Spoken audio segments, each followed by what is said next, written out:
Amen. Que Dieu vous bénisse. Amen. Que le Seigneur se manifeste, se révélant dans vos vies. Alléluia. Vous savez, la Bible déclare la création tout entière avec Adam désir la révélation des fils de Dieu. D'autres versions disent que la manifestation des fils de Dieu. Pourquoi? Parce que quand Dieu se révèle à un fils, amen, il révèle ce fils, il y a ce qu'on appelle la manifestation qui suit. Alléluia. La manifestation. Le temps est venu pour la manifestation. Mais vous devez comprendre aussi, dans nos temps-ci, c'est bien une manifestation, révélation par la connaissance. C'est la raison pour laquelle nous souhaitons une fois de plus bienvenue à cet institut biblique, l'aide de la révélation. Alors, considérez notre grand thème qui est intitulé évangélisation et croisade. Et nous allons également considérer notre grand thème qui est intitulé, notre sous-thème qui est intitulé, amen, étude de cas, l'archevêque Benson Idahosa. Amen. Alléluia. Vous savez, dans la vie, il faut toujours étudier de ceux-là, amen, qui ont été avant nous. Alléluia. Il faut toujours étudier de ceux-là qui ont été avant nous. J'ai toujours dit que la vie d'un homme de Dieu est un tableau noir sur lequel Dieu écrit avec une craie blanche pour deux choses, pour une nouvelle génération. C'est-à-dire pour deux choses en faveur d'une nouvelle génération. Amen. La première des choses, c'est il y aura certains défauts. La deuxième des choses aussi parfois, amen, c'est ces secrets de réussite et d'impact. Alléluia. Et là, en faveur de cette génération, quand cette génération sera en train de voir ses fautes, c'est pour apprendre. Hein? Et à partir de là, innover dans le positif. Quand cette génération sera en train de voir ses secrets de réussite et d'impact, c'est pour également apprendre et à partir de là, innover et improviser. Alléluia. C'est la raison pour laquelle, pendant que nous sommes en train de naviguer sur cette étude de cas, l'archevêque Benson Idahosa, amen, nous prions que le Seigneur nous accorde d'autres dimensions. Alléluia.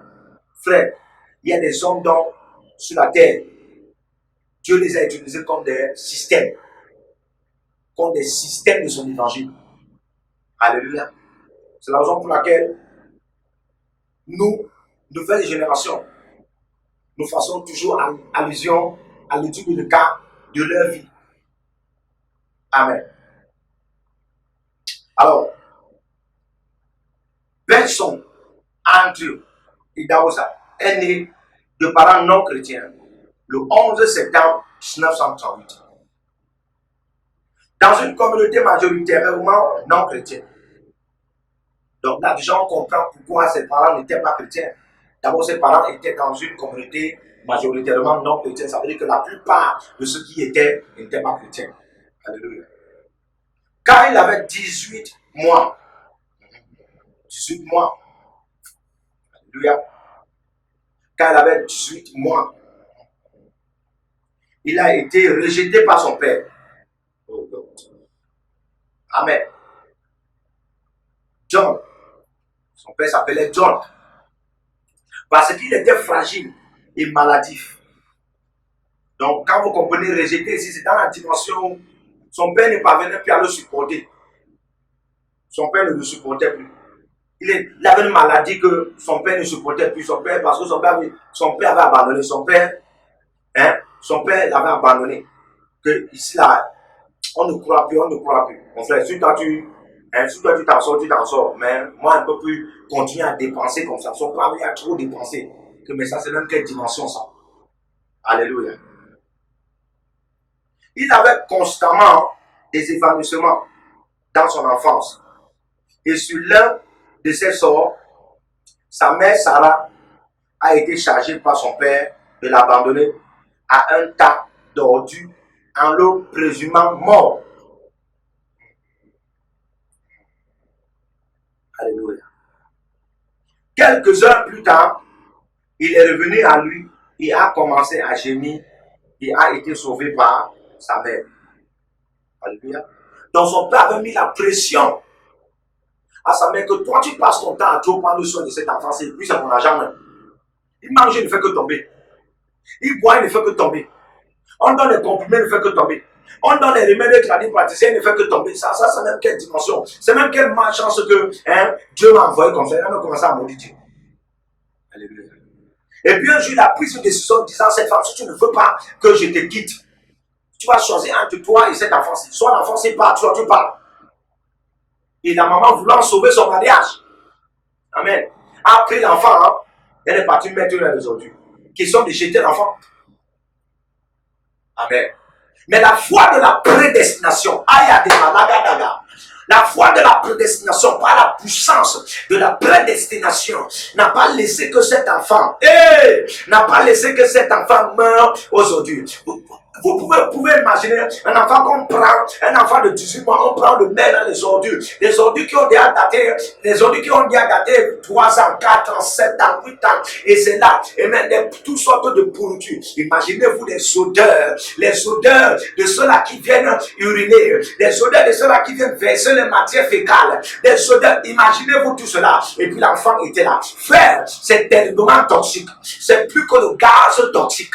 Alléluia, l'enfant a survécu cela. Qu'est-ce qui a fait bel et bien survécu cet enfant? Souvenez-vous, amen. La même chose qui a fait survécu l'enfant appelé Moïse lorsqu'il était mis sur une crèche, amen, comme un panier, et puis l'île de l'Égypte, amen, qui en avait un hôtel appelé le crocodile égyptien, alléluia, qui représentait Pharaon, selon Ézéchiel 28, le verset 3. Vous vous souvenez, et puis c'était ça, alléluia. De même, la foi de la prédestination qui a préservé Moïse, la puissance de la prédestination qui a préservé Moïse, cette même puissance, cette même voie de la prédestination a préservé le père André Benson Idaosa. Alléluia. Je veux parler à quelqu'un. Peut-être pas tu regardes ta vie. Tu regardes ta vie que depuis que tu regardes ta vie que c'est fini pour toi. Tu regardes ta vie que c'est fini pour toi. La famille t'a abandonné. Les frères t'ont abandonné. Et écoute-moi très bien, les amis ne veulent même plus te voir. Tu as pris ton téléphone pour appeler plusieurs personnes et on ne veut pas te voir parce que quelque part, tu as une stigmatisation sur toi. Tu as une marque de lèpre sur toi. Tu as comme une marque de rejet sur toi. Tu as comme une marque de disgrâce. Et il y a certaines personnes même parmi vous. Vous avez dit à la dimension où la disgrâce est contagieuse. Où la défaveur est devenue contagieuse. Le rejet est devenu contagieux. Et puis parfois quand tu apparais, là où il y a même des gens, là où il y a des gens, là on prend la lumière. C'est seulement ta présence qui fait en sorte que Nepa ne vient pas. Et c'est seulement ta présence qui fait en sorte que Néo ne vient pas. Et c'est seulement ta présence qui fait en sorte que l'électricité n'est pas là ce jour. Et puis tout le monde a constaté cela. Quand tu commences à venir à distance, on te chasse. Quand tu commences à venir à distance, on manifeste toutes sortes de rejet contre toi. Mais écoute-moi aujourd'hui, et Dieu dit, la voie de la prédestination te retire de ce règne. La puissance de la prédestination te retire de ce règne. Au nom de Jésus-Christ, écoute-moi très bien. Certains de vous, les parents ont dit que va là-bas avec ta vie, va là-bas avec ta destinée, tu peux même devenir quoi? Tu peux même faire quoi?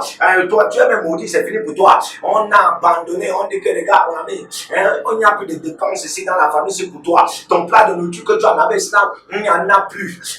Ton coucher que tu en avais ici, il n'y en a plus. Ta chambre qui était pour toi, il n'y en a plus. Va, on est fatigué. Chaque jour, tu es tout malade. Chaque jour, tu pleures. Chaque jour, tu pleures, tu te lamentes. Et puis, on t'a accouché ici, là, ce n'est pas pour nous tuer. Ton père a dit que j'étais accouché, c'est pas pour me tuer. Ton enfant, si tu es venu me tuer, ton enfant, si tu es venu prendre ma tête, tu es venu prendre mes yeux, écoute-moi très bien. Et quelque part, ils t'ont livré à la nature. Ils t'ont livré très tôt à la nature. Ils t'ont livré très tôt aux activités de la vie. Et puis toi, tu es rentré comme ça dans les activités de la vie très tôt. Tu as connu l'aspect mental très tôt. Tu as connu l'aspect social très tôt. Tu as connu l'aspect du banditisme même très tôt. Tu as connu l'aspect de la pauvreté pauvreté, très tôt.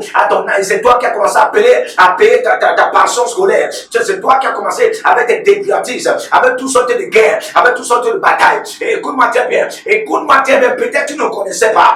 Dieu a permis cette typologie d'études de cas pour se révéler à toi. Et pour te dire que si depuis tout cela n'a pas pu te tuer, c'est pour te dire que, écoute-moi très bien, il y a la puissance de la prédestination qui est en train de combattre en ta faveur. Il y a la foi de la prédestination qui est en train de te défendre, qui est en train de te préserver, qui est en train de te protéger. Tu sais pourquoi la puissance de la prédestination fonctionne en ta faveur. Tu sais pourquoi la foi de la prédestination fonctionne en ta faveur. C'est parce que, bien aimé, écoute-moi très bien, il y a une dimension de gloire de Dieu, de même que Dieu n'a jamais retiré et Dieu n'a jamais permis en sorte que les ténèbres envahissent la gloire qui est sur les étoiles. De même, il préserve ta vie parce qu'il sait qu'il y a une dimension de gloire qui s'est investie en toi. Frère, Dieu ne perd pas, Dieu n'abandonne pas là où il a beaucoup investi. Est-ce que je parle à quelqu'un? Tu es un projet de Dieu. Écoute-moi très bien, tu es un projet de Dieu, tu es un plan de Dieu, tu es une vision de Dieu, tu es un système de Dieu.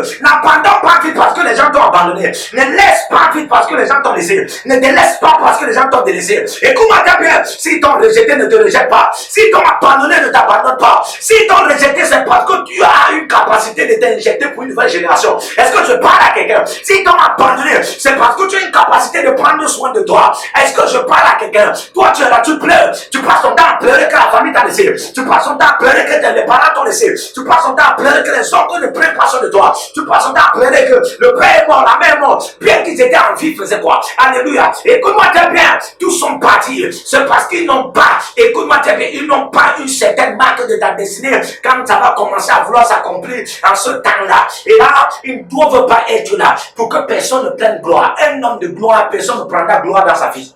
S'il ne revenait pas en lui,